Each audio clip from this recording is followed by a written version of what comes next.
Presiden Amerika Serikat Donald Trump melontarkan kritik keras kepada Perdana Menteri Israel Benjamin Netanyahu. Kritik itu disampaikan karena Netanyahu tetap ngotot menyerang Iran di tengah proses perdamaian yang sedang berlangsung. Trump menyebut Netanyahu sebagai sosok yang sangat sulit.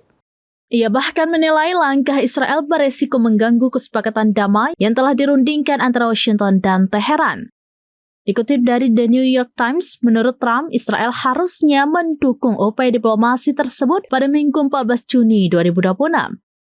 Menurutnya, jika Iran punya senjata nuklir, Israel tidak akan bertahan dalam 2 jam.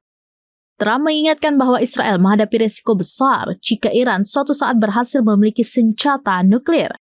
Karena itu, ia menilai kesepakatan damai menjadi langkah penting untuk mencegah konflik yang lebih luas di Timur Tengah.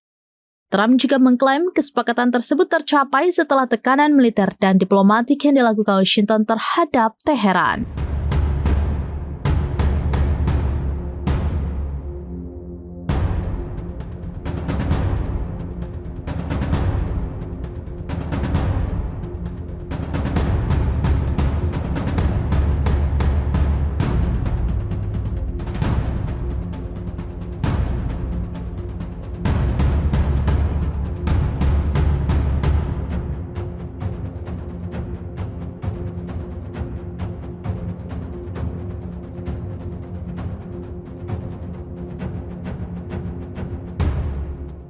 Demikian informasi terkini Syedar Alun, saksikan terus beragam informasi lainnya. Coba like dan share seluruh akun serambinews.com. Alhamdulillah.